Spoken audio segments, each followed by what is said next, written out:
എവിടെയാണോ എങ്ങനെയാണോ ജീവിച്ചത് അങ്ങനെയാണ് മരണം.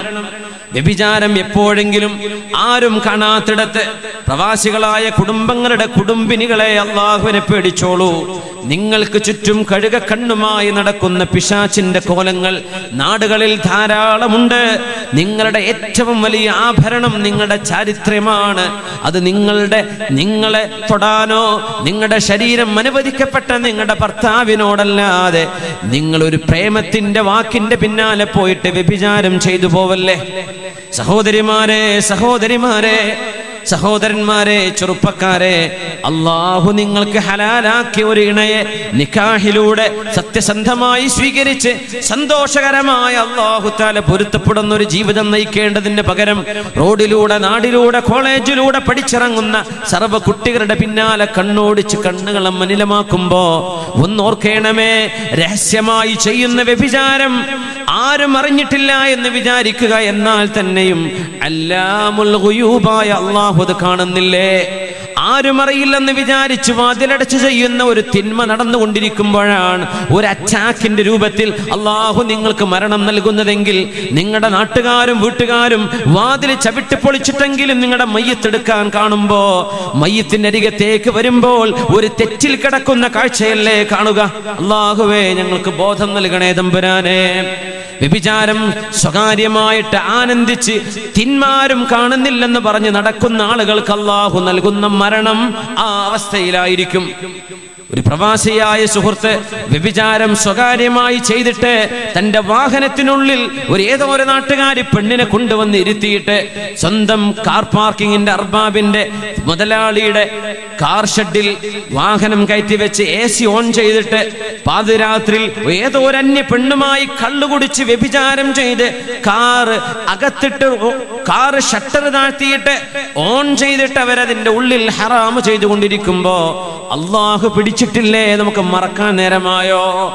അല്ലാഹു പിടിച്ചിട്ടില്ലേ? ആരാരും അറിയില്ലെന്ന് വിചാരിച്ച് ഷട്ടർ താഴ്ത്തി വാഹനത്തിന്റെ സൗണ്ട് കേൾക്കാനില്ല, AC ഓണാണ്. പക്ഷേ ഇവരറിഞ്ഞില്ല, വാഹനത്തിന്റെ പുക പുറത്തു പോവാൻ കഴിയാതെ AC-ക്കുള്ളിലൂടെ കാറിനുള്ളിലേക്ക് വന്നു തുടങ്ങിയിട്ടുണ്ട്. അപ്പോഴേക്കും അവരെ മയക്കത്തിലാണ്, ഉറക്കത്തിലാണ്. നേരം പുലരുവോളം കാർ ഓണിൽ കടന്നു. രണ്ടുപേരും ഉറങ്ങിപ്പോയി. വിവസ്ത്രരായി വസ്ത്രമില്ലാതെ കിടക്കുന്ന രണ്ടുപേരും കാർബൺ ശ്വസിച്ച് ആ കാർ ഷെഡിന്റെ ഉള്ളിൽ, കാറിനുള്ളിൽ കിടന്ന് നഗ്നരായ ഹറാമിലായി മരിച്ചുപോയ രംഗം. അല്ലാഹുവേ, നിന്റെ പരമമായ കാരുണ്യം കൊണ്ട് ആ ചെറുപ്പക്കാരന് പുറത്തു കൊടുക്കണേ തമ്പുരാനെ. എത്ര വലിയ അപകടമാണത്! പുക വീരുമ്പോഴാണ്, കാർ ഷെഡിന്റെ ചെറിയ ഒരു ഗ്യാപ്പിലൂടെ പുക വരുമ്പോഴാണ് ഇതിനകത്ത് വണ്ടിയുണ്ടെന്നറിയുന്നത്. അത് ചവിട്ടിപ്പൊളിച്ചു നോക്കുമ്പോഴാണ് അകത്ത് കാർ കിടക്കുന്നത്. പുക നിറഞ്ഞു കിടക്കുന്നു. ഷെഡിലൊന്നാകെ അടഞ്ഞു കിടക്കുന്ന കാർ ഷെഡായിരുന്നു അത്. നോക്കുമ്പോഴല്ലേ ഒരു ചെറുപ്പക്കാരിയും ഒരു ചെറുപ്പക്കാരനും ഹറാമിന്റെ അവസ്ഥയിൽ വ്യഭിചാരം ചെയ്ത് കിടക്കുകയാണ്. മആദല്ലാഹ്. എന്തേത് സംഭവിച്ചത്? ഒരു തിന്മ ഇഷ്ടപ്പെടുമ്പോൾ ആ തിന്മയിലായി മരിക്കാനുള്ള വഴി അല്ലാഹു കൊടുക്കുകയാണ്. പരലോകമുണ്ടെന്ന ചിന്തയില്ലാതെ, അല്ലാഹു ഇത് കാണുന്നുണ്ടെന്ന ഓർമ്മയില്ലാതെ തിന്മയെ താലോലിക്കുന്നവരെ ഓർക്കുക. അല്ലാഹു കൊണ്ടുവരുന്ന മരണം, നമ്മൾ ചെയ്യുന്ന ഒരു തിന്മയിലാണെങ്കിൽ, മയക്കുമരുന്ന് വായിലും വെച്ചിട്ടാണ് നീ മരിക്കുന്നതെങ്കിൽ, അങ്ങനെ ബൈക്ക് ഓടിച്ചു വരുമ്പോ, നമ്മൾ ഓടിക്കുമ്പോഴോ മറ്റൊരാൾ ഇങ്ങോട്ട് വരുമ്പോഴോ ഒരു അപകടത്തിലാണ് മരിക്കുന്നതെങ്കിൽ, ശരീരത്തിൽ മയക്കുമരുന്ന് വെച്ചുകൊണ്ടല്ലേ ചെറുപ്പക്കാരെ സ്കൂളുകളിൽ, ഹൈസ്കൂൾ ക്യാമ്പസുകൾ മുതൽ നമ്മുടെ കുട്ടികൾക്ക് മയക്കുമരുന്ന് വിതരണം ചെയ്യുന്ന ലോബികളുണ്ട്. ഓർക്കേണമേ, നമ്മുടെ മക്കളെങ്ങാനും മരിച്ചു പോവുകയാണെങ്കിൽ, ഒരു ചെറുപ്രായക്കാരനായ ചെറുപ്പക്കാരൻ മയക്കുമരുന്നിന്റെ അഡിക്റ്റായിട്ട് മരിച്ചു എന്നൊക്കെ പറഞ്ഞാൽ എന്താണ് അതിന്റെ സങ്കടം? എന്തിനു വേണം അങ്ങനത്തെ മക്കൾ? ഉമ്മമാരെ, സഹോദരന്മാരെ, ദമ്പതിമാരെ, മക്കളില്ലാത്തവരെ വിഷമിക്കല്ലേ. ഇങ്ങനെ വഴിവിട്ട് ജീവിക്കുന്ന മക്കൾ അല്ലാഹു നൽകുന്നതിനേക്കാളും ഖൈറ് നിങ്ങൾക്ക് മക്കൾ ജനിക്കാതിരിക്കുന്ന നിഅമത്താണ്. സങ്കടപ്പെടല്ലേ, എല്ലാം അല്ലാഹുവിന്റെ ഹിബത്താണ്.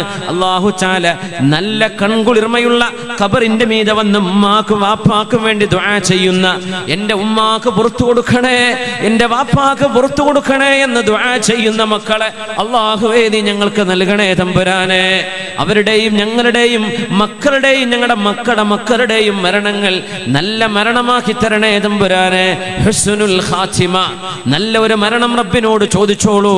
അല്ലാത്ത അതിനിടയിൽ നടക്കുന്ന മുഴുവൻ സംഗതിയും സ്വീകരിക്കപ്പെട്ടോ എന്നറിയണമെങ്കിൽ അവസാന നേരത്തെ മരണമാണ്. അള്ളാഹുവിനോട് നമ്മൾ ഹുസ്നുൽ ഖാത്തിമനെ ചോദിക്കുകയാണ്. അള്ളാഹുവേ ഞങ്ങൾക്കത് നൽകണേ തമ്പുരാനെ. ഉമർ ഇബ്നുൽ ഖത്താബ് റളിയല്ലാഹു തആല അൻഹു മഹാനവറുകൾ മജൂസികളുടെ രാഷ്ട്രം തകർക്കുകയും മഹാനവറുകൾ ഇസ്ലാമിക രാജ്യം വ്യാപിപ്പിക്കുകയും ചെയ്തതിൽ മജൂസികളിൽ നിന്ന് അള്ളാഹുവിന്റെ ഹബീബിന്റെ ഇഷ്ടതോഴനായ ഫാറൂഖ് റളിയല്ലാഹു അൻഹുവിനോട് ദേഷ്യപ്പെട്ട് നടക്കുന്ന ഒരു കൊല്ലനുണ്ട്, ഇരുമ്പ് പണിക്കാരനുണ്ട്, അബൂ ലുഅ്ലുഅത്തുൽ മജൂസി എന്ന് പറയുന്നവൻ. മദീനയിലാ ജീവിക്കുന്നത്. ആശകല്ലുണ്ടാക്കുന്ന ആളാണ്. ഒരു കല്ലിന്റെ മീതെ മറ്റൊരു കല്ല്, അതിനിടയിൽ ഗോതമ്പ് മണി വെച്ച് ഉരസുമ്പോഴാണെന്ന് ഗോതമ്പ് അരയ്ക്കാൻ പറ്റുള്ളൂ. രണ്ട് വലിയ കല്ല് ഒന്നിന് മീതെ മറ്റൊന്ന് വെച്ചുള്ള റഹ എന്ന് പറയുന്ന അന്നത്തെ ഗ്രൈൻഡർ, അതുണ്ടാക്കുന്ന പണിക്കാരൻ മഹാനായ ഉമർ ഇബ്നുൽ ഖത്താബ് റളിയല്ലാഹു അൻഹു മദീനയുടെ അങ്ങാടിയിലൂടെ നടക്കുമ്പോ ഇവനെ കണ്ടപ്പോ പറഞ്ഞു, യാ അബാ ലുഅ്ലുആ, അല്ലയോ അബൂ ലുഅ്ലുആ, നീ പറയുന്നത് ഞാൻ കേട്ടല്ലോ. ഞാൻ ഉദ്ദേശിക്കുകയാണെങ്കിൽ പറക്കുന്ന ഗ്രൈൻഡർ ഉണ്ടാക്കാൻ എന്നെ കൊണ്ട് കഴിയുമെന്ന് നീ പറഞ്ഞത് ഞാൻ കേട്ടു. ശരിയാണോ? കാറ്റിൽ പറക്കുന്ന കല്ലുകള് നിനക്കുണ്ടാക്കാൻ കഴിയും, നീ അത്രക്ക് നിപുണനാണെന്ന് പറഞ്ഞത് ഞാൻ കേട്ടല്ലോ എന്ന് ഫാറൂഖ് എന്നവർ ചോദിച്ചപ്പോ മുഖം ചുളിച്ചുകൊണ്ട് അബൂ ലുഅ്ലുഅ മഹാനായ ഫാറൂഖ് എന്നവരോട് പറഞ്ഞു, ബലാ, എന്നെ കൊണ്ട് കഴിയും.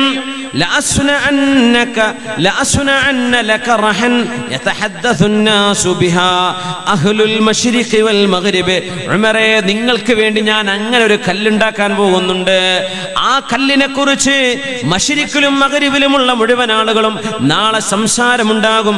അങ്ങനത്തെ ഒരു കല്ല്, ഒരു ഗ്രൈൻഡറിന്റെ കല്ല് ഞാൻ നിങ്ങൾക്ക് വേണ്ടി ഒരുക്കാൻ തീരുമാനിച്ചിട്ടുണ്ട് എന്ന്. മഹാനവറുകളെ കൊല്ലാൻ പ്ലാൻ ഉണ്ട് എന്നാണ് ഇവൻ പറയുന്നത്. ഫാറൂഖ് റളിയല്ലാഹു തആല അൻഹു അടുത്തുള്ളവരോട് നോക്കിയിട്ട് പറഞ്ഞു, തവഅദനിൽ അബ്ദു, ഈ അടിമ എന്നെ പേടിപ്പിക്കുന്നുണ്ട്, ഇവൻ എന്നെ ഭീഷണിപ്പെടുത്തുന്നുണ്ട്. ഫാറൂഖ് റളിയല്ലാഹു തആല അൻഹു മഹാനവറുകൾ സ്വപ്നം കണ്ടിട്ടുണ്ട് റളിയല്ലാഹു അൻഹു. ഒരു കോഴി 3 തവണ മഹാനവറുകളെ കൊത്തുന്നത് കണ്ടിട്ടുണ്ട്. മഹാനവറുകൾ പറഞ്ഞു, എന്നെ ആരോ കൊല്ലാൻ വരുന്നുണ്ടെന്ന് അതിനെ വ്യാഖ്യാനിച്ചിട്ടുണ്ട് ഫാറൂഖ് റളിയല്ലാഹു അൻഹു. ഈ അടിമയാണ് മഹാനായ ഫാറൂഖ് എന്നവരെ കൊല്ലാൻ ഇരുതല മൂർച്ചയുള്ള കത്തി ഉണ്ടാക്കിയത്. ആ കത്തിയിൽ വിഷം ചേർത്തു. കുത്തിന്റെ ആഘാതം കൊണ്ട് മരിച്ചില്ലെങ്കിൽ ബ്ലഡിലൂടെ വിഷം കലർന്നു പോയിട്ടെങ്കിലും പെട്ടെന്ന് മരിക്കണമെന്നാണ് അവന്റെ പ്ലാന്. ഫാറൂഖ് തങ്ങൾ നിസ്കാരത്തിന് വരുന്നു, സുബഹി നിസ്കാരത്തിന്. ഉമർ എന്നവരാണ് നിസ്കാരത്തിന്റെ ഇമാം. മഹാനവറുകൾ ഇഖാമത്ത് കൊടുക്കാൻ വേണ്ടി പറഞ്ഞു. സ്വഹാബികളെല്ലാം പിറകിലുണ്ട്. മദീനയിലെ വളരെ ചെറിയൊരു പള്ളി, ഈത്തപ്പന ഓലകൾ മറച്ച ഒരു മെഹ്റാബ്. ആ മെഹ്റാബിലേക്ക് ഹബീബിന്റെ ഷഹീദായ സ്വഹാബി ഉമർ ഇബ്നുൽ ഖത്താബ് ഷഹീദുൽ മെഹ്റാബിൽ ഷഹീദാവാൻ പോകുന്ന ഫാറൂഖ് എന്നവരെ സുബ്ഹി നിസ്കാരത്തിലേക്ക് കടക്കുമ്പോഴാണ് അബൂ ലുഅ്ലുഅത്തുൽ മജൂസി കടന്നു വരുന്നത്. പെട്ടെന്ന് വന്നു ഉമർ എന്നവരുടെ വയറ്റത്ത്, മഹാനവറുടെ നാഭിക്ക്, മഹാനവരുടെ കഴുത്തിന് 3 കുത്തുകളാണ് കുത്തിയത്. ആഴത്തിലുള്ള മുറിവേറ്റു. സ്വഹാബികളെല്ലാം പേടിച്ചുപോയി. മഹാനായ ഫാറൂഖ് എന്നവരെ നിസ്കാരത്തിൽ തന്നെ താഴെ വീണു. മഹാനവറുകൾ പറഞ്ഞ വാക്കെന്താണ് ആ വീഴ്ചയിൽ? വകാന അംറുല്ലാഹി ഖദറൻ മഖ്ദൂറാ, അല്ലാഹുവേ നീ ഒരു കാര്യം തീരുമാനിച്ചാൽ അത് നടക്കുമല്ലോ പടച്ചവനെ എന്ന് പറഞ്ഞ് താഴെ വീണു ഫാറൂഖ് റളിയല്ലാഹു അൻഹു. മഹാനവറുകൾ ചോദിക്കുമായിരുന്നു റബ്ബിനോട്, അല്ലാഹുമ്മ ഇന്നി അസ്അലുക ഷഹാദതൻ ഫീ ബലദി നബിയിക, നിന്റെ പരിശുദ്ധരായ നബിയുടെ ഹബീബുനാ റസൂലുള്ളാഹ് സ്വല്ലല്ലാഹു അലൈഹി വസല്ലം തങ്ങൾ അന്ത്യവിഷമം കൊള്ളുന്ന മദീനയിൽ, ഈ മദീനയിൽ ഷഹീദാവാൻ അല്ലാഹുവേ നീ എനിക്ക് തൗഫീഖ് നൽകണേ. ആ ദുആക്കൊരു പ്രത്യേകതയുണ്ട്. മദീനയിൽ ഷഹീദാവുക, മക്കയിൽ ഷഹീദാവുക എന്നൊക്കെ പറഞ്ഞാൽ സാധ്യത വളരെ കുറവുള്ള വിഷയമാണ്. കാരണം മക്കയിലും മദീനയിലും യുദ്ധം നടക്കാൻ പാടില്ല. മക്കയും മദീനയും ഹറമാണ്. അവിടെ ചോരക്കളി പാടില്ല. ശത്രുക്കൾ ഇങ്ങോട്ട് ആക്രമിക്കാൻ വന്നാലല്ലാതെ, ആ ഒരു പ്രതിരോധമല്ലാതെ യുദ്ധം നടക്കാൻ പാടില്ലാത്ത പരിശുദ്ധമായ മക്കയും മദീനയും. ഉമർ എന്നവർ പറയുന്നു, റബ്ബേ എനിക്ക് ഷഹീദാവണം, പക്ഷെ അത് മദീനയിൽ വെച്ചാവണം. സ്വഹാബിമാര് ചോദിച്ചിരുന്നു, ഫാറൂഖ് എന്നവരെ വല്ലാത്ത ചോദ്യമാണ് നിങ്ങൾ ചോദിച്ചത്. ഷഹീദാവാൻ ആഗ്രഹമുണ്ടെങ്കിൽ മദീനക്ക് പുറത്തായിക്കൂടെ, മദീനയിൽ തന്നെ വേണമെന്ന് ചോദിക്കുകയോ? അല്ലാഹുവിന് കഴിയുമല്ലോ, അല്ലാഹ്ക്ക് കഴിയുമല്ലോ. ആ മറുപടിയാണ് മെഹ്റാബിൽ നിൽക്കുന്ന ഫാറൂഖ് എന്നവരെ കുത്തേറ്റ് മരിക്കുമ്പോൾ ഷഹീദുൽ മെഹ്റാബ്, മെഹ്റാബിൽ വീണ ഷഹീദാണ് ഫാറൂഖ് റളിയല്ലാഹു തആല അൻഹു. ഉമർ എന്നവർ 3 കുത്തേറ്റ് ചോരയിൽ കുളിച്ചു കിടക്കുകയാണ്. ലോകത്തിന്റെ ഹബീബിന്റെ ഇഷ്ടതോഴനായ ഇബ്ലീസ് പോലും ഉമറേ നിങ്ങൾ വരുന്നത് കണ്ടാൽ നിങ്ങളുടെ മുഖത്ത് നോക്കി നടക്കാൻ പോലും ഇബ്ലീസിന് ധൈര്യമില്ലെന്ന് പറഞ്ഞ ഫാറൂഖ് റളിയല്ലാഹു അൻഹു അവിടെ വീണു. വകാന അംറുല്ലാഹി ഖദറൻ മഖ്ദൂറാ. സൂറത്തുൽ അഹ്സാബിലെ ആയത്താണ്. ആ ആയത്തോതി വീണിരിക്കുന്നു ഫാറൂഖ് റളിയല്ലാഹു അൻഹു. അപ്പോഴേക്കും നിസ്കാരം പൂർത്തിയാക്കണ്ടേ? മഹാനായ അബ്ദുറഹ്മാൻ ഇബ്നു ഔഫ് റളിയല്ലാഹു അൻഹു മെഹ്റാബിലേക്ക് നിന്നു. സുബ്ഹി നിസ്കാരത്തിന്റെ 2ാമത്തെ റക്അത്ത് പൂർത്തിയാക്കുന്നു. അബ്ദുറഹ്മാൻ ഇബ്നു ഔഫ് റളിയല്ലാഹു അൻഹു നിസ്കാരം പൂർത്തിയാക്കി കഴിയുമ്പോൾ മഹാനായ ഉമർ എന്നവർക്ക് ബോധമില്ല, ബോധം കെട്ട് കിടക്കുകയാണ്. സൂര്യൻ ഉദിക്കാറായപ്പോ ബോധം തെളിഞ്ഞു. ചുറ്റുമുള്ള ആളുകളോട് മുഖം നോക്കിയിട്ട് പറഞ്ഞു, അസ്വല്ലന്നാസ്, ജനങ്ങളൊക്കെ നിസ്കരിച്ചോ? ജനങ്ങൾ നിസ്കരിച്ചോ? സുബ്ഹി നിസ്കാരത്തിന്റെ മഹത്വം എന്നോർക്കണേ മുഅ്മിനേ, സുബ്ഹി നിസ്കാരത്തിന്റെ മഹത്വം എന്നോർക്കണേ സഹോദരി സഹോദര. മഹാനായ ഫാറൂഖ് എന്നവർ ചോദിക്കുന്നു, അസ്വല്ലന്നാസ്, ശരീരത്തിലെ ആഴത്തിൽ 3 മുറിവുകളുള്ള മഹാനാണ് ചോദിച്ചത്. ബോധം തെളിഞ്ഞപ്പോൾ ആദ്യം ചോദിച്ച ചോദ്യം, ജനങ്ങൾ നിസ്കരിച്ചോ? അവർ പറഞ്ഞു, നഅം യാ അമീറുൽ മുഅ്മിനീൻ, അമീറുൽ മുഅ്മിനീനെ അവരൊക്കെ നിസ്കരിച്ചിട്ടുണ്ട്. ഖാല, ഉമർ എന്നവരുടെ മറുപടി, അൽഹംദുലില്ലാഹ്, എൻ്റെ ഉമ്മത്ത് നിസ്കരിച്ചല്ലോ. ലാ ഹല്ല ഫിൽ ഇസ്ലാമി ലിമൻ തറക സ്വലാഹ്, നിസ്കരിക്കാത്തവൻ ഇസ്ലാമിൽ ഒരു വിലയുമില്ല എന്ന് ആ നേരത്ത് പറഞ്ഞു ഫാറൂഖ് റളിയല്ലാഹു അൻഹു. നിസ്കരിക്കാത്തവൻ ഈ ദീനിൽ വിലയില്ല. ലാ ഹല്ല ഫിൽ ഇസ്ലാമി ലിമൻ തറക സ്വലാഹ്. എന്തെല്ലാം പേര് പറഞ്ഞിട്ടാണെങ്കിലും, ഏതെല്ലാം ചില സംഘടനകളുടെയോ ഏതെങ്കിലും ചിന്താഗതികളുടെയോ പേര് പറഞ്ഞിട്ടെങ്കിലും, നിസ്കാരത്തിന് വാങ്ങി കൊടുക്കുന്ന നേരത്ത് നിസ്കരിക്കാതെ തസ്ബീഹിമാല പിടിച്ചു നിൽക്കുന്ന ആളുകളുണ്ട്. ഏതെല്ലാം ത്വരീഖത്തുകളുടെ പേരിലാണെന്നോ അല്ലാഹു അലം. ഇസ്ലാമിൽ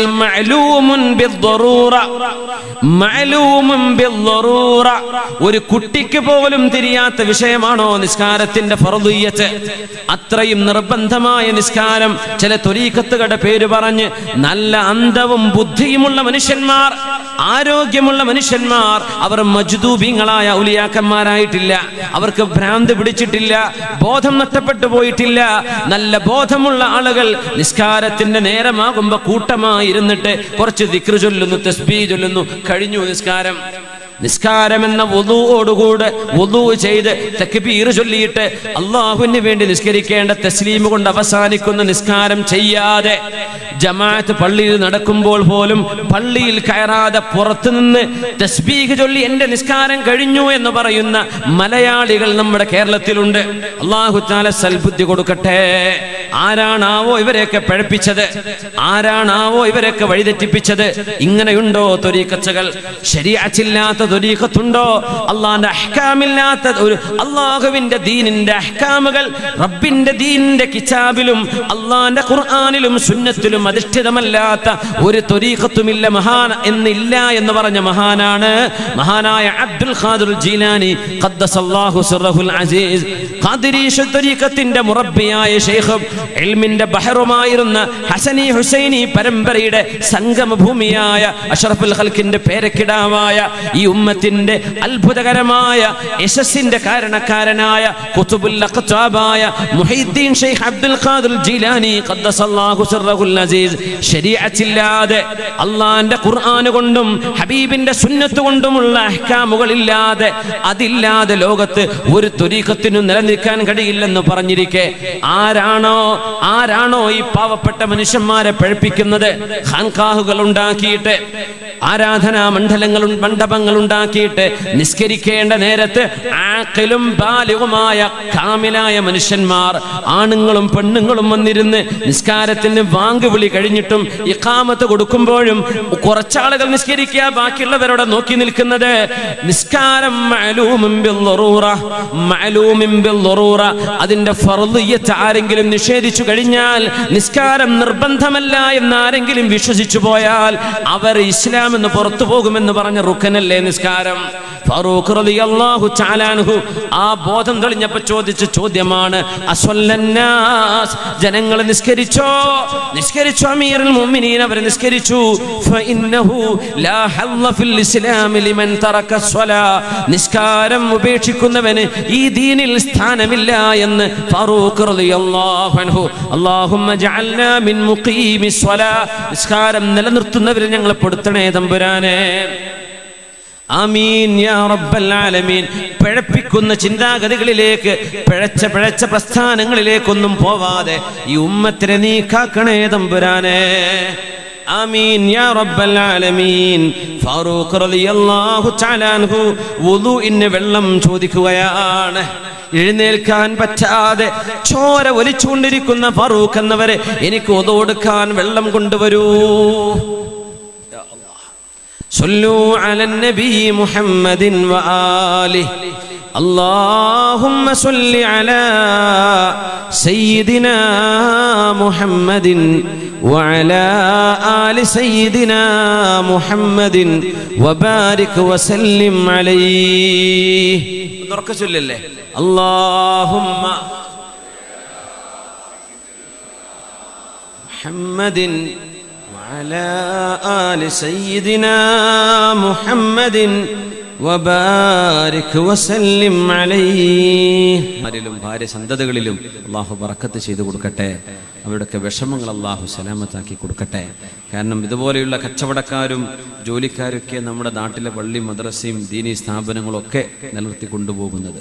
ആ ഒരു ഐക്യം അതിനുവേണ്ടി ദ്വാരുന്നോളി. പള്ളിൻ്റെ മുമ്പ് തന്നെ പള്ളി, മദ്രസൻ്റെ മുമ്പ് തന്നെ മദ്രസ, ആവശ്യമില്ലാതെ തൊട്ട് മുറ്റത്ത് തന്നെ വേറെ പള്ളി, അങ്ങനെയൊന്നും വരണ്ട. അതൊക്കെ തുടങ്ങാനും ആവേശത്തിനൊക്കെ ആൾക്കാരുണ്ടാവും. അതൊക്കെ സ്ഥാപിക്കപ്പെട്ടു പോയാൽ ഖിയാമത്ത് നാൾ വരെ ഈ ഉമ്മത്തിനെ ഭിന്നിപ്പിച്ചതിൻ്റെ കുറ്റമുണ്ടാവും.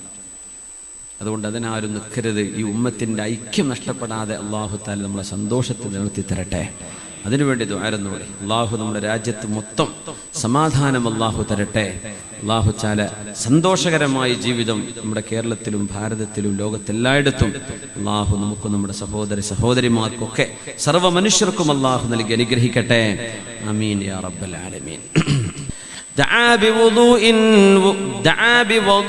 വുദൂ ചെയ്യാനുള്ള വെള്ളം കൊണ്ടുവരാൻ വേണ്ടി പറഞ്ഞു. ഉമർ എന്നവര് വെള്ളം കൊണ്ടുപോയി കൊടുത്തു. മഹാനവറുകൾ എഴുന്നേറ്റ് നിന്ന് നിസ്കരിക്കാൻ പോകുന്നു. 3 കുത്തേറ്റ് നിൽക്കുന്ന ഫാറൂഖ് റളിയല്ലാഹു അൻഹു എഴുന്നേറ്റ് നിസ്കരിക്കാൻ പോവാ. പനി പിടിച്ചിട്ട് നിസ്കരിക്കാത്ത പോലെ ആലോചിച്ച് നോക്കിക്കോളി. 3 കുത്തേറ്റ് കിടന്നിട്ട് എഴുന്നേൽക്കാൻ നിൽക്കുന്നു ഫാറൂഖ് എന്നവരെ. കഴിയുന്നില്ല. പ്രിയപ്പെട്ട മോൻ അബ്ദുല്ലാഹി റളിയല്ലാഹു അൻഹുവിന്റെ കൈ പിടിച്ചിട്ട് മഹാനവറുകൾ ഇരുന്നിട്ട് നിസ്കരിക്കാൻ പോവുകയാണ്. ചോര ഇങ്ങനെ ഒലിച്ചുകൊണ്ടിരിക്കുന്നു. ചോര നിൽക്കാതെ ഒലിക്കുകയാണ്. കഴുത്തിൽ നിന്ന് ചോര, വയറ്റിൽ നിന്ന് ചോര, നാഭിയിൽ നിന്ന് ചോര, വലിയ വലിയ ദ്വാരങ്ങളാണ്. യാ അല്ലാഹ്. അബ്ദുല്ലാഹി ഇബ്നു ഉമർ എന്നവരെ പറയുന്നു, എൻ്റെ വാപ്പയുടെ വയറ്റത്ത് ചോര വരുമ്പോ ഞാൻ എൻ്റെ കൈ കൊണ്ട് ഇങ്ങനെ തടഞ്ഞു വെച്ച് നോക്കി ചോര വരാതിരിക്കാൻ. എൻ്റെ കൈ ഉമർ എന്നവരുടെ വാപ്പായുടെ ശരീരത്തിന്റെ ഉള്ളിലേക്ക് പോകുന്നുണ്ട്. ആഴത്തിലുള്ള മുറിവാണ്. കൈവച്ച് നിന്നിട്ടും ചോര നിൽക്കുന്നില്ല. അപ്പോഴാണ് ഞങ്ങളൊരു തലപ്പാവ് കൊണ്ടുവന്ന് ഫാറൂഖ് എന്നവരുടെ വയറ്റത്ത് കെട്ടിക്കൊടുത്തു. ചോര നിൽക്കണ്ടേ? നിൽക്കുന്നില്ല. അവർക്ക് നിസ്കരിക്കാൻ ഞങ്ങൾ ഒരുക്കി കൊടുക്കുകയാണ്. ഫാറൂഖ് റളിയല്ലാഹു തആല അൻഹു വയറ്റത്ത് മുഴുവനും തുണി വെച്ച് കെട്ടിയിട്ടെന്ന് നിസ്കരിച്ചു. ആ സുബഹി നോക്കണം, സുബഹി നിസ്കരിച്ചു, ഖളാ വിട്ടാണ് നിസ്കരിച്ചു. എന്നിട്ട് ചോദിച്ചു, ഇബ്നു അബ്ബാസ്, ഇബ്നു അബ്ബാസേ റളിയല്ലാഹു അൻഹു ചെറുപ്പക്കാരനായ സ്വഹാബിയാണ്, 10-25 വയസ്സേ ഉള്ളൂ.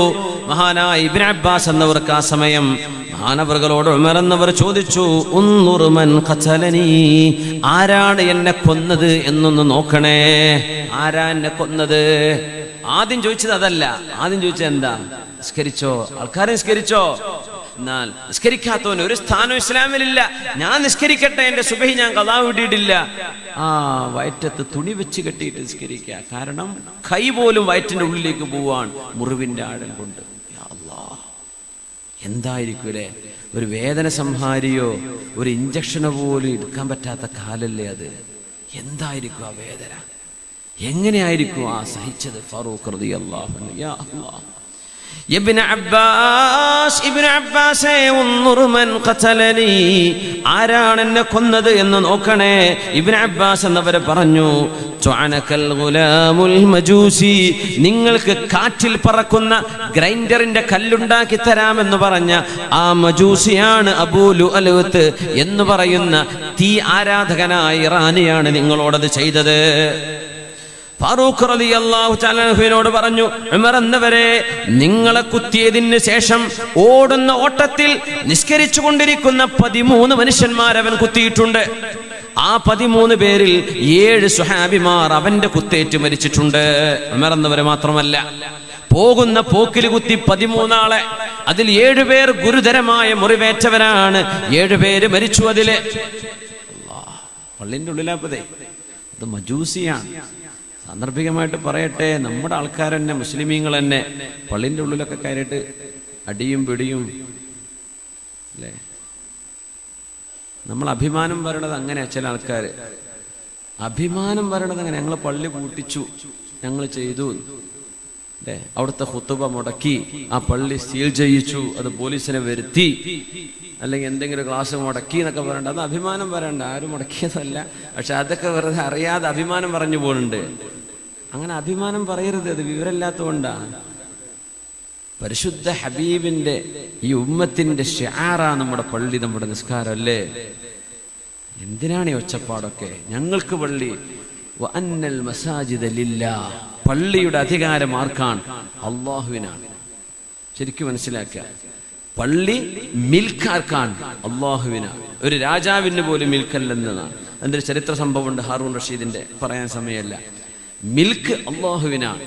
പിന്നെ കമ്മിറ്റിക്കാർ, അവർക്കത് തഅമീർ ചെയ്തതിന്റെ, അതിന്റെ ഉംറാൻ, പള്ളിയെ പരിപാലിച്ചതിന്റെ കൂലി കിട്ടും.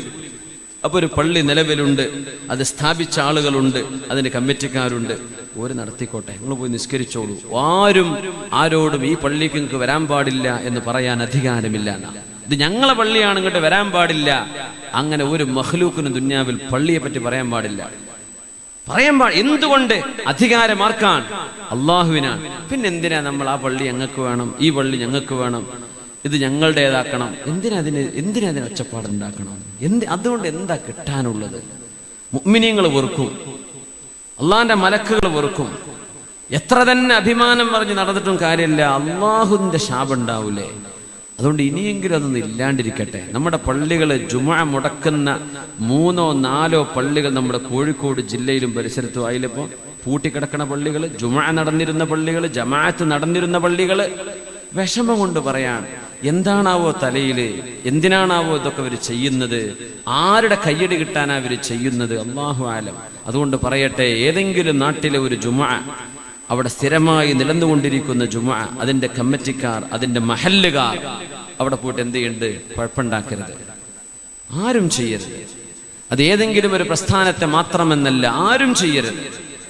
അഹ്ലുസുന്ന വൽ ജമാഅത്തിന്റെ അഖീദയിൽ സന്തോഷത്തോടെ ഒരുമിച്ച് ജീവിക്കാൻ കഴിയുന്ന ഒരു സാഹചര്യം നമുക്കുണ്ടാക്കാൻ കഴിയൂലേ?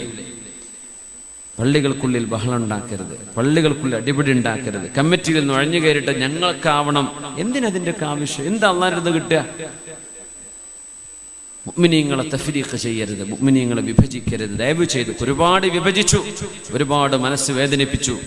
മഹാനായ ശംസുൽ ഉലമയും മഹാനായ കണ്ണിയത്ത് ഉസ്താദും ആ വേർപാടിന്റെയും ആ വിഭജിച്ചതിന്റെയും പേരിൽ നിരപരാധികളായ 2 മഹാന്മാരെ കോടതിയിൽ കൊണ്ടുപോയി കയറ്റിയിട്ടുണ്ട്. ഈ പാപങ്ങളൊക്കെ പൊറുക്കപ്പെടണ്ടേ? ഇനി പുറമെ വേറെ അക്കൗണ്ടൊക്കെ കയറ്റാണോ? പഴയ തന്നെ കയറിയത് എമ്പാടുണ്ട്. അതൊക്കെ അള്ളാഹുവിനോട് മാപ്പ് ചോദിക്കണ്ടേ? അതുകൊണ്ട് അങ്ങോട്ടും ഇങ്ങോട്ടും വെറുത്തിട്ട് കാര്യമില്ല. നമ്മൾ തിരുത്തേണ്ടത് തിരുത്തിയല്ലേ പറ്റൂ. തെറ്റുകൾ തിരുത്തന്നെ വേണം. അതുകൊണ്ട് മുഅ്മിനീങ്ങളെ, ഇവിടെ നിന്ന് അങ്ങോട്ടൊന്നും ഒരു വിഷമങ്ങളും, പള്ളിക്ക് മുന്നിൽ പള്ളി, ജുമുഅക്ക് മുന്നിൽ ജുമുഅ, വാങ്കിന്റെ മുമ്പിൽ വാങ്ക്, അനാവശ്യമായ ഈ ഏർപ്പാടുകളൊന്നും ദയവ് ചെയ്ത് ചെയ്യല്ലേ. പള്ളികളില്ലാത്ത ഒരുപാട് സ്ഥലങ്ങൾ നമ്മുടെ നാടുകളിൽ രാജ്യത്തുണ്ട്. അവിടെ കൊണ്ടുപോയി ഉണ്ടായിക്കോളൂ. ഉള്ളോട് തന്നെ ഉണ്ടാക്കല്ലേ. അത് ഫിത്തനയുണ്ടാവും ഖിയാമത്ത് നാൾ വരെ. പള്ളിയല്ലേ, എല്ലാവരും ഒരുമിച്ച് പോയി എന്ന് വിചാരിക്കുക, നമ്മളൊക്കെ ഒന്നായി എന്ന് വിചാരിക്കുക. എന്നാൽ ആ പള്ളി പൊളിക്കാൻ പറ്റുമോ? നമ്മൾ വിഭജിച്ചിരുന്നു, നമ്മൾ രണ്ടായിരുന്നു എന്നതിന്റെ അടയാളം ഖിയാമത്ത് നാൾ വരെ അവിടെ ഉണ്ടാവും. അതുകൊണ്ട് ശ്രദ്ധിക്കുക. പള്ളിയല്ലേ എന്ന് വിചാരിച്ച് സംഭാവന കൊടുക്കാൻ നിൽക്കണ്ട. എന്തിന്, ആർക്ക്, ആവശ്യത്തിനാണോ അല്ലേ എന്നൊക്കെ ആലോചിച്ചോളൂ. അല്ലാഹു തആല കാര്യങ്ങൾ മനസ്സിലാക്കാൻ തൗഫീഖ് തരട്ടെ. മഹാനായ ഇബ്നു അബ്ബാസ് റളിയല്ലാഹു തആല അൻഹുവിനോട് ചോദിച്ചു, ആരാണ് എന്നെ കൊന്നത്? ഇബ്നു അബ്ബാസ് ഒന്ന് പോയി നോക്കൂ.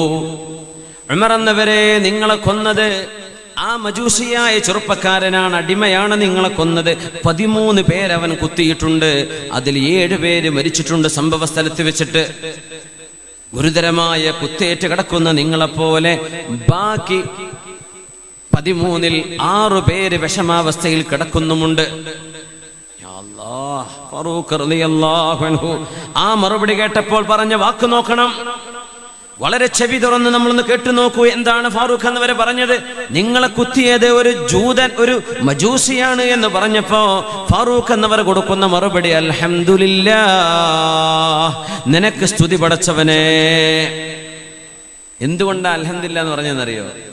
എന്നെ കുത്തിയവൻ ലം യജ്അൽ ഖാതിലി യുഹാജ്ജുനി ഇൻദല്ലാഹി ബിസജദത്തിൻ സജദഹാ ലില്ലാഹി ഖത്തു.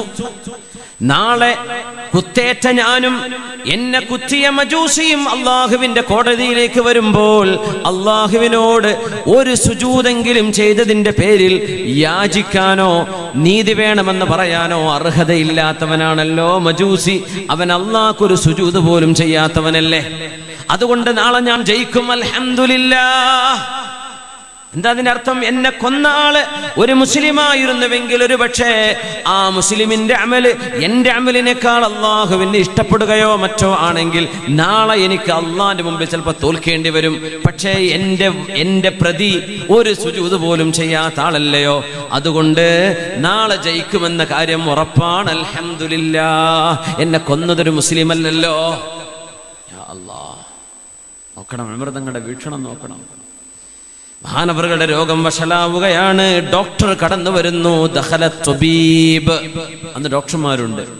ഡോക്ടർ വന്നു. ഉമർ എന്നവർക്ക് ഈത്തപ്പഴം കലക്കിയ ഒരു വെള്ളം കുടിക്കാൻ വേണ്ടി കൊടുത്തു. ആ വെള്ളം കുടിച്ചു. അപ്പോഴേക്കും വെള്ളം ശരീരത്തിൽ നിന്ന് പുറത്തു വരുന്നു. ഡോക്ടർ വിചാരിച്ചു ഇത് ശരീരത്തിലെ ചോരയും അവശിഷ്ടങ്ങളും വരികയാണെന്ന്. അപ്പൊ പാല് കൊടുക്കാൻ വേണ്ടി പറഞ്ഞു. പാല് കുടിപ്പിച്ചു. പാല് കുടിപ്പിച്ചപ്പോൾ ആ പാലാണ് പുറത്തു വരുന്നത്. അപ്പൊ മനസ്സിലായി കുടൽമാലകൾ ഒന്നാകെ ദ്വാരം സംഭവിച്ചിരിക്കുകയാണ്. മഹാനവറുകളുടെ ജീവനിന് നിൽക്കാൻ പോകുന്നില്ല. മഹാനായ ഉമർ റളിയല്ലാഹു അൻഹുവിനോട് ഡോക്ടർ പറഞ്ഞു, യാ അമീറുൽ മുഅ്മിനീൻ, മുഅ്മിനീങ്ങളുടെ അമീറായവരെ, ഫമാ ഔസി, വസിയത്ത് ചെയ്തോളൂ. നോക്കണം, മരിക്കാൻ പോകുമ്പോൾ വസിയത്ത് ചെയ്യാൻ. വസിയത്ത് ചെയ്തോളൂ. ഫമാ അദുന്നുക ഇല്ലാ മയ്യിതനിൽ യൗമ ഔ ഗദൻ. ഉമറേ, ഇന്നോ നാളെയോ നിങ്ങൾ മരിക്കുമെന്ന് എനിക്ക് തോന്നുന്നു. അതുകൊണ്ട് വസിയത്ത് പറഞ്ഞോളൂ. ആര് പറഞ്ഞു? ഡോക്ടർ പറഞ്ഞു. വസിയത്ത് പറഞ്ഞോളൂ, ഇന്നോ നാളെയോ നിങ്ങൾ മരിക്കും. ഫാറൂഖ് തങ്ങളുടെ മറുപടി, സ്വദഖ്തനി, ഡോക്ടറെ നിങ്ങൾ പറഞ്ഞത് സത്യമാണ്. വലൗ ഖുൽത ഗൈറ ദാലിക ലകദബ്തുക, ഞാൻ മരിക്കൂല, നിങ്ങൾക്ക് സുഖമുണ്ട് എന്ന് നിങ്ങൾ പറയുകയാണെങ്കിൽ നിങ്ങളെ പറയുന്ന നുണയാണെന്ന് ഞാൻ മനസ്സിലാക്കും. ഉറപ്പാണ്, എനിക്കും അറിയാം ഞാൻ മരിക്കാൻ പോവുകയാണെന്ന്. അന്ന് നിങ്ങൾ പറഞ്ഞ സത്യം തന്നെ. സന്തോഷം. റളിയല്ലാഹു അൻഹു പറയുന്നു, വല്ലാഹ്, അല്ലാഹുവിനെ തന്നെയാണ് സത്യം, ഈ ലോകത്തുള്ള സർവ്വതും എൻ്റെ കയ്യിൽ അല്ലാഹു നൽകുകയും അതെല്ലാം കൊടുത്തിട്ട് നാളെ മഹ്ശറയിൽ രക്ഷപ്പെടാൻ കഴിയുമെങ്കിൽ ഞാനത് ചെയ്തേനെ എന്ന് ഫാറൂഖ് റളിയല്ലാഹു അൻഹു. നോക്കണം, പേടിക്കുകയാണ്, നാളെ രക്ഷപ്പെടുമോ ഇല്ലയോ. ഇവിടുന്ന് തന്നെ സ്വർഗത്തിന് ടിക്കറ്റൊക്കെ മുറിച്ചെടുക്കണമല്ലോ. ഒന്ന് കേട്ടോളി. എന്തേ നിങ്ങൾ പോയിക്കോളില്ലെങ്കിൽ ഞാൻ കൊണ്ടുപോയിക്കോളാം എന്നൊക്കെ പറയുന്നവർ വലാ നുസീഉ ഫീഹിം ദന്ന, പക്ഷേ ഇതൊന്നും സ്വഹാബത്തൊന്നും എന്തില്ല പറയാൻ ധൈര്യപ്പെട്ടിട്ടില്ല. സ്വഹാബത്ത് പറയാൻ ധൈര്യപ്പെട്ടിട്ടില്ല. ഉമർ എന്നവർ പറയാണ്, അല്ലാഹുവേ, നാളെ മഹ്ശറയിലേക്ക് വരുമ്പോൾ അവിടെ നിന്ന് രക്ഷപ്പെടാൻ ഈ ദുന്യാവിലെ എല്ലാം തന്നാൽ നാളെ രക്ഷപ്പെടും എന്ന് വരികയാണെങ്കിൽ ഞാനത് ചെയ്തേനെ എന്ന് ഫാറൂഖ് റളിയല്ലാഹു അൻഹു പറഞ്ഞപ്പോ ഇബ്നു അബ്ബാസ് റളിയല്ലാഹു അൻഹു പറഞ്ഞു, ഉമറേ, ആ പറഞ്ഞത് നന്നായി, ഫജസാകല്ലാഹു ഖൈറാ, അല്ലാഹു നിങ്ങൾക്ക് ഖൈർ ചെയ്യട്ടെ.